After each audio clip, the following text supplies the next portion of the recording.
Each emotion we experience is a messenger of your values, needs, and desires. This week on Carlie's Couch, we explore the polarizing emotion of jealousy. Dun, dun, dun. Hey, y'all. Happy Monday. Thanks for tuning in to another Carlie's Couch. Excited to be here. Yeah, glad to have you with us again. This week, we're talking about another emotion. We talked about one recently, and Carlie and I thought it was interesting to, just dive into some different emotions and understand what they really mean, how they manifest, how they can be affecting your life, etc. So I'm excited that Carlie has pulled this one out today because, to me, I think jealousy can be like a pretty strong emotion. Absolutely. And it's so funny because I was so excited about the series. It made me think about Inside Out, the Disney movie on emotions, and each emotion has like its own little character, like exemplifying what it would be like if it was like a little cartoon. And I don't think there's a jealousy one, but I've always liked that idea of thinking of them like that. And then I saw a discussion on Twitter about jealousy, and it kind of got me thinking like, oh, that might be the next emotion that we explore because it's kind of interesting. And it's polarizing because I think people feel very strongly about it. Like, not only is it a strong emotion, but the discussion, people are like, no, you should overcome it, or no, it's a healthy part of emotions. And I was like, oh, okay, I like this little debate we got going on. What was the Twitter thread that you saw? Like, what was it about? Someone had posted about how it was just like if you get jealous, like that's so low vibrational, and it was just very condemning people who get jealous. And then someone responded, and actually I think it might be Sin who I saw like respond and then like fell into the thread after that, but it was like, actually it can be a healthy indicator in some relationships. If you use it that way. It just really depends on your reaction and your response to the emotion, because our emotions are always indicators of what's going on. They're like those little things on the side of the highway to keep us veering too far one way or the other, or like a low warning light on our engine to know that something is off. And I think jealousy is also the same, as long as you're not like rolling off the rails with it. I think that's fair to say about all the emotions, that you're right, they can be indicators, and it's all about how you react and the actions, the things you say and do while feeling that emotion that then can maybe become more problematic. But yes, they can all be indicators, just like being in pain, like technical literal pain, or when you itch, or all of those things. Like, that's just an indicator of what's going on with you. And so maybe that's part of the whole like mental health is health, and the understanding of physical and mental health is all being relevant, and that they all flow together, because we don't tend to talk about the mental health as far as emotions and what that signifies to you and your body and your feelings, etc. So that is very interesting. And I would say that I agree that it's not necessarily a terrible thing to feel jealous. Yeah, I think it's a human thing. And actually in the research, we start researching once we get ideas, once we, jot down our questions and start looking up stuff. And scientists actually found out that jealousy has been discovered in as early as a 6-month-old baby, like child. Like, and I really think that that's interesting. So they're saying there's something about that emotion that's like hardwired in our genes. I can imagine maybe that being something like when you see your parent like somewhere else across the room or something like that.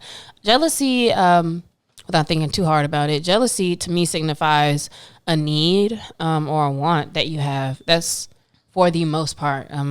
So if you've ever wanted or needed something, or felt you wanted or needed something, then it's not hard to like feel jealousy when you see it, or when you see it going to somebody else or whatever. But the Bible, one of the 10 Commandments, is thou shalt not covet. So that is a huge thing also, that I think a lot of people are brought up to see as wrong, to want what somebody else has. And we do see a lot of lessons that come from Christianity as well as other religions too, that talk about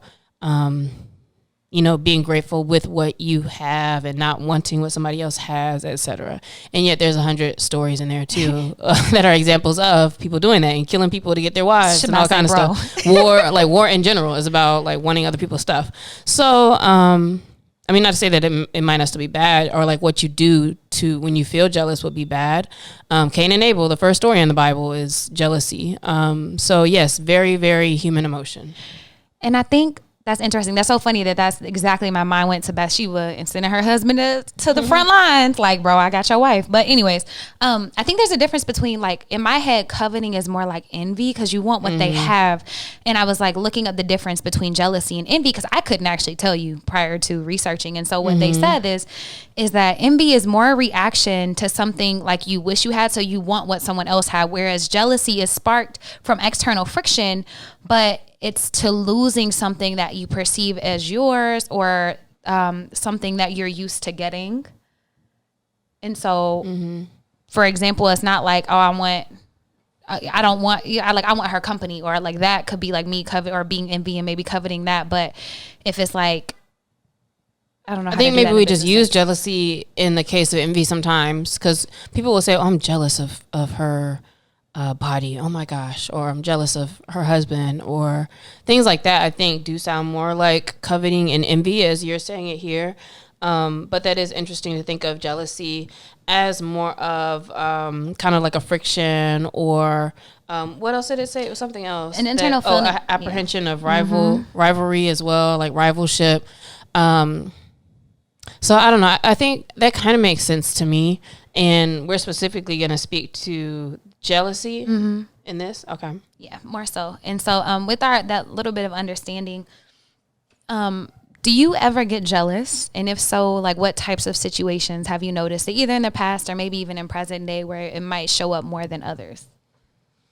Yeah. So situations I can think of immediately where I might be jealous are if I see somebody who's like, seems like they are all together as far as like looks wise, I think. And then all of this is also not to be like, I'm like down bad about it, but you know, like definitely for sure. I've been to parties or a day party maybe within the last year or so. I remember looking around, I was like, wow, all these ladies are so beautiful and they're so much younger. And I'm like, I think it's time for me to pack it up. Like as far as like, you know, like being out in this type of crowd.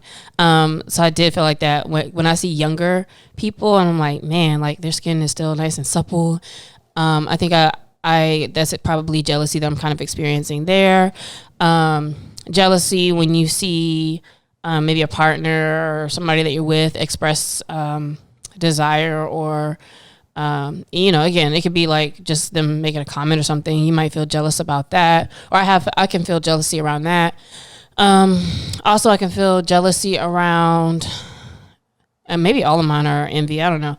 But I can also feel jealousy, like scrolling sometimes, or if you see people doing things, and especially when it's like, you know, they're not really, maybe I shouldn't talk about them. I should say, when, you know, you could do that or have or can, should, whatever you think. I think that can make me feel jealous sometimes. Those are the things that stand out to me off top.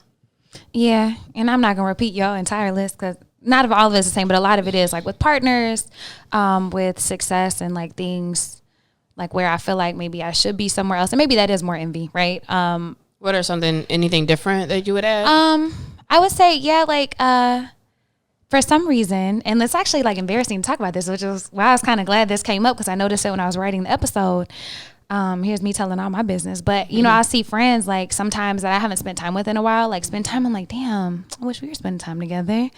And then, but that's like a self-check, right? Or like, oh, let's check in with the relationship, which we'll get into. But yeah, I definitely get a little tinges of it sometimes, like when I haven't got to spend time with people that I love. And just people, yeah, about people scrolling and like the freedom to do other things. Like, man, I want to be in that place where I can do that, like, you know, move the way I want to move. And I don't feel like I'm quite there yet. And so I do feel it come up then. Yeah, I don't feel that one at all. Another one that I thought of though is when I see people like who are able to make decisions or do things like oh, got a new house or got a new car, or like things that to me feel so overwhelming to do. Not that I can't do them, I just like, I don't know, I just like avoiding or whatever. I think for me, the things that I'm jealous of are just reflections of what's important to me, or things that not important, things that I care about. And I think that's a big signifier for jealousy. So you really care about those relationships with your friends. I really care. Apparently I care about how I look, or I care about being desired, or whatever that may look like. So I think that when you think about the things that you're jealous of or things that can trigger jealousy, it's showing you what's important to you. Absolutely. And all of them, when you take time to like get aware with what it is and familiar and actually let yourself feel the emotions, I think it's a great growth opportunity to be able to figure those things out. Like, you know, if it is something with a partner and it's consistent, like maybe it's just something that needs to be talked about and healed. Or if it's something with, you know, friends, maybe that's something. Or if you notice that you're always jealous, like you need to check yourself, which is something. Whenever you are aware, like actively aware of like the jealousy, like when it comes up, like at the day party or like whatever, like how does that feel? Like what's the process? Do you judge yourself? Do you just notice and it goes away? Like what does that look like?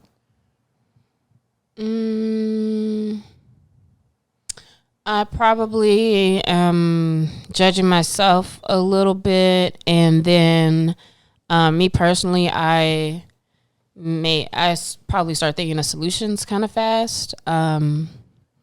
But that's also different about when it's something about like me and my body, or that me versus like a relationship or somebody else involved. But yeah, for sure. I think that's what triggers things for me, like researching into particular like maybe supplements or vitamins or drinking more water or whatever. Like it just makes me reassess my habits if it's something like that, or even assessing, like, let me watch some YouTube videos and I want to learn how to do that hairstyle or whatever. Like for me, most of the things I guess or the way that I process it is to see like, okay, is there anything I can do here? Cause I'm never the type of person who wants to like look at something and feel like I can't just do it or figure it out, or do my part, I guess, to be active instead of just like looking at something and wishing I had it or wishing I could do it. I think that's a great outlook, and I like how your first thought is always to take ownership of things like as they come up, because even though people can trigger feelings in us, like a lot of those times it really always comes back down to self-awareness. Whenever I notice jealousy in me, I definitely am judging myself and I feel guilty about it. I don't project on other people because I guess that's a benefit of being actively aware. I do beat myself up about it sometimes, but I'm getting better at that.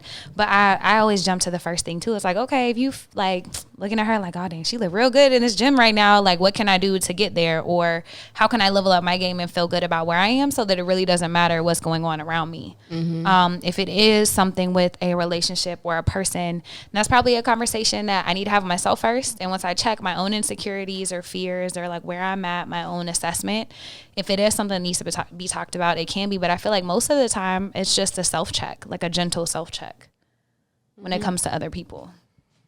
Yeah. And just being aware of it. And to your point, probably most of the time, just like moving along. Like everything don't gotta turn into a conversation or something, unless there's particular habits or things that you feel should change, or you feel you're being disrespected, per se. But it's okay to feel jealous. I mean, that just shows you that that person is important to you. So you can look at it that way and kind of reframe your perspective, to maybe show some appreciation or gratitude towards that person, as opposed to being like, oh, you always like everybody else's pictures, or, you know, whatever it might be. Yeah. And I think this is important to talk about, because I feel like if you don't start to check your own jealousy or envy, like in the extreme cases, it can really hold you back from blessings. It can hold you back from growth in relationships, from growth in your business, etc. Because if you're always looking at what you don't have or what you see as wrong or what you feel is not enough, then you're missing a lot of opportunities. I was having a discussion with one of my homeboys, and he was saying that nothing in his life changed until he stopped being envious. And he said he would feel like he really had like genuine love for people, but he would see them, you know, get this book deal or get this big contract, and he'd be like, damn, why not me? Like, you know, and just be like, why was, you know, always taking it as a loss for him. And until he really changed his mindset, he wasn't able to grow. And as soon as he did, now, you know, his company is expanding and he's growing in all these ways. And it really was just a shift in that mindset. Do you know what his mindset shifted to? Yeah, it shifted to letting it inspire him instead. So he said he actively worked on, and he was like, it would suck because it would be like one of my best friends, and I would just feel so like jealous and envious. Like, why not me? Like, why haven't I made it yet? I worked so hard. And he said he changed it to, wow, if he can do it, I can do it. Like, wow, look at the doors that are opening. Like, oh my God, look at all how amazing my friends are. Like, you know, it's gonna come around. Like, look at all of us instead of. So I guess looking at it maybe communally and looking at it as an opportunity as opposed to not like the centering lack. yourself and lack of scarcity. Yeah. I had a similar experience with a friend the other day too, where he was kind of just. I guess it sparked into action because at the time I think he was working on his website and updating it with his latest arts and stuff, and I could just tell it's just like, yeah, I'm sick of seeing like other people taking off or getting opportunities when I know I'm much better. And when he's like assisting them and say like, yeah, I end up doing most of it, or like I recognize like I could easily be here. And so he took that and let it kind of spark him to update his stuff. He's like, yeah, I haven't looked at my site in a long time. Let me update it. Or to make business cards, or to actually like, you know, make some steps in a different direction. Because quite frankly, a lot of times the things that we may feel jealous of are just things that, you know, maybe we just haven't put enough effort in that space. Which why you haven't is another interesting question, if that's something you're actually jealous of.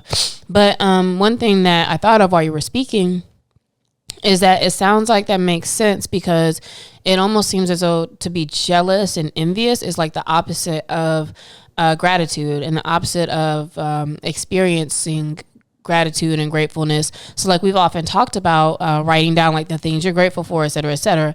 But I guess while you are actively in a, man, why not me, or I wish I had that, or I don't have mindset, that's literally kind of the opposite. And so in that time you really can't grow. Like you technically can't grow in that space. So that is good to have caught that and to shift the mindset for that. And I think that's something that you all and that we can do moving forward, even like this week, just starting to think of when you're like, oh, like, man, that could be me, or why can't I look like whatever. And then start thinking about, you know, reframing that to something that's more grateful, and or framing that into like, what can you do? I like that a lot. So hit us at Carlie's Couch, at Lextopia, at CC Fierce on Instagram and on TikTok, and let us know kind of what you notice and also how you flip it, because that's really the important thing. And oftentimes it's really hard to flip something in the moment. Like if you're careening downhill in negativity, it could be really hard to be grateful. So maybe take a break, like take a nap, go do something, go work out, go whatever, and then come back and kind of try to reframe whenever you have a fresh perspective. That's usually pretty helpful. And we talked a little bit about how we check our own jealousy, but there are a couple tips that I also found. And the first one is what Lexi said, but I do think it's important to be restated, is just really to pay attention like to how you're feeling and what's coming up, and then taking it a step further and looking at the narrative that you're telling yourself about the situation, expanding on what we just said. Like, look at her be successful. Oh man, there's less for me. Instead of like, wow, look at all these opportunities. Wow, if she can do it, I can do it. Wow, we're working really hard. So what story are you telling yourself for the things that are happening around you? Also, turn the focus inward. So again, and before you blow up on somebody else or react in any kind of way towards other people, taking a look at your own feelings, your own thoughts, etc., which I think kind of goes into the next one a little bit as well.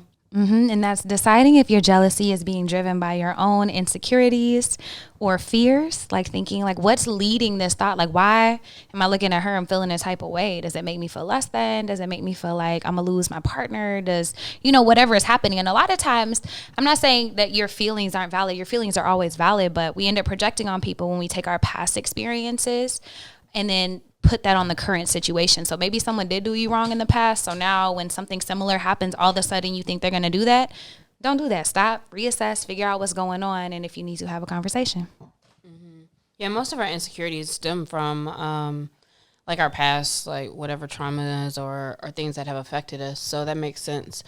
When there is a problem, the best thing to do is talk about it and communicate with others. So when you're going into a conversation, think about what you want out of it. I think if you're going into a conversation or communication feeling jealous, you may speak in a way that's off-putting or like make it hard for them to try to digest what you're saying. But really do those first steps first of kind of understanding what you're feeling at least, or like, all right, what is it that I really want here? It's easier, I think, to have a convo about, and maybe I shouldn't say easier, but I think it's maybe more clear and direct to have a conversation about, I'd love to feel a little more desired by you, as opposed to why are you always liking other people's pictures. That's not like, you know what I mean? Like that's off top. Gonna be like, that's not as good a look. So think about you. We talked about this in different episodes where it's like, what is it that you really want? And how do you want to feel?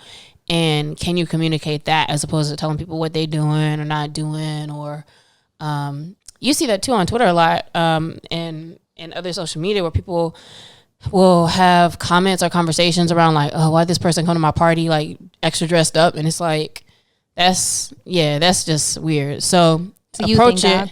Yeah, approach it differently.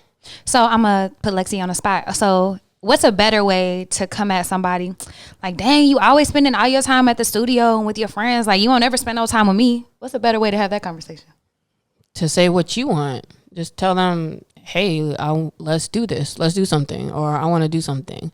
Because quite frankly, it's, I don't know. Like, if you tell that to somebody, then what do you expect them to say? So I was like, yes, those are my friends. Or yes, I got invited to something or whatever. Like, A, you might not know the whole situation. And then B, there just might be more to it or less to it. So it's not about like going at somebody. It's more about you saying what you want to experience. Which I think could be the thing actually holding people back, because a lot of times people don't really know what they want or they don't know why they're so mad. And so it's always like, well, let me tell someone else how they can fix it, instead of being vulnerable. Be like, man, I would love to spend more quality time with you this week. Can we do dinner on Thursday? Or, whatever. Like telling somebody that you want to feel desire might feel hard, might feel difficult, but it's always better. And you never know what someone else is going through. And by creating a safe space, like they could actually confide in you more, or like, oh, I just had this project, instead of like always trying to get someone else to fix your emotions for you. And they might not desire you, and they might not want to hang out with you, and they might not want to do whatever. So like at whatever point also, like, sure, you can express that, but then you also have to be okay if like, maybe they actually don't like you that much and they just wanted to go on a couple dates and they're like, yeah, I'm kind of good. And so sometimes just like, I don't know, I think the best thing is after you communicate is also kind of leave people alone, because they're going to do what they want to do. And you making that your issue, or you kind of like doing the most, is just like a little over responsible, as well as you're just kind of like, making yourself kind of upset. So that's a really hard thing to do though, because like everybody's experienced that, where you wish somebody was doing something different, or like in your head you had an idea of how things would be in a relationship or with somebody or whatever, and it literally never goes that way. So it is hard, but again, if you're considering and thinking about the things that you need, then you find that where you find that, and that might not be there. So also consider like, why are you trying to force something over here when you don't have to? Exactly. Because if you're trying to force stuff, that's probably a telltale sign that you shouldn't be doing that, or at least in that moment or in that space or with that person. So if there's a problem, talk about it.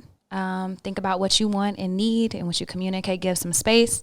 But also think sometimes it's just better to opt for trust. And, this is like trusted partnerships. Like if you always feeling jealous with your partner, it probably is not the best idea to always bring it up. That's definitely a you thing. But if it's the first time, maybe it's something, that you can just tell them to help them understand. But definitely use discretion and self-awareness in all of these conversations. And I think that it's always better to express what you want. But again, I think half the time we just don't, because then we're afraid of where that's going to go. Mm-hmm. Yeah, but hopefully, and I think what you learn is that if this is a safe space, and if you're with somebody that you can actually trust and you feel safe with, that they would respond to that. It might not be a response that you necessarily want, but they are able to hear you and validate you and have a response for you. So also know, like, some people are not going to communicate back with you well, or they're going to get defensive or whatever. And so yeah, it might not go the way you want it to, but that's more of a show of like, again, where you need to put your efforts. And that's growth. And being okay with not getting what you want is part of growth as well, as much as it sucks. And it would be nice to get what we always want. So hit us at Carlie's Couch this week and let us know, kind of what you notice coming up for you, and how you're flipping those thoughts from lack to abundance, from jealousy to perhaps gratitude. And if there's anything that you do whenever you notice jealousy coming up in your life that could be good to share with other people. And this week we actually have a shout out. And shout out to Thomas Glenn II for winning an Emmy. Shout out to my homie Tag 2. He produced a live show for the Tokyo Olympics. You can check out him and all of his amazing work at from.thomas on Instagram. I'll put it in the show notes. And that's the friend of your other friend who was there too? Or they don't know each other? I don't know what you're asking me. Wasn't there, I mean, I'm thinking about something totally different. Somebody that we were talking to who was doing something over there, but they were a guest on the show? Something they were doing with in Tokyo? I think we talked about Thomas. Thomas is me and Nick's friend. Like, we all went to college together. Like, Nick, who was a guest on the podcast. Oh, yeah. I think probably we shouted out that when he was doing it. Mm-hmm. Okay. Yeah, well, so they won an Emmy. Awesome. So... Just recently? Uh-huh. Oh, cool. Yeah, it's so funny because he got the email. So he emailed back. He was like, are you sure? Like, I won the Emmy? Like, me? Like, is this? And then they said yes. So he said he waited until he got the Emmy in the mail, like in the thing, before he like shared it. Because he's like, are they sure? That's right. Yeah. I ain't even mad at that. But also, yesterday's price is not today's price. It is absolutely not. So that's awesome. Yeah, congratulations. So, yeah, go Thomas. He's so great. And then this week's question of the week, Carlie, is at what point did you consider yourself a success? Since the day I was born. But in real life, whenever I've been aware, it's the moment I realized like I was going to bet on myself against everything. Meaning like I went to college and had an engineering degree and was willing to like leave all that shit behind to like trust myself and go on what I thought. Like that's what I feel like. That's when I feel like I became a success. When you chose entrepreneurship, I'm sorry. Yeah, when I chose myself, essentially, like when I gave up, like everything when you switched paths from being an engineer and you came to LA and all that. Absolutely. USC. Oh, that's good. At what point did I consider myself a success? I don't think I have. So that was gonna be the or do you, but I erased it. Cause I was like, of course Lexi has, but okay. Nah, I don't know. If I was asked about successful moments, I feel like things would come up for that, but the question, at what point did you consider yourself a success? I don't think I have. TBD. Really. Yeah. And I wonder how a lot of people would answer that. Actually, there are some people I think I know they would answer it a certain way, but also I can kind of see how there could be people who are literally seem very successful and or are successful, but they might not feel that way yet. So, yeah, I could see that, and I think the answers would be across the board, and some people might surprise you. So I'm interested to hear from y'all. Like, at what point did you consider yourself as a success, or do you? Yeah, because I feel like I could give a fake answer, but I don't think that's really like. Yeah, I don't think I would say that like, oh, I felt like a success already. So that's my response. Yeah, so hit us up. Let us know. Thanks for tuning in. Under 30 minutes. Yeah. See y'all next week. Bye, y'all.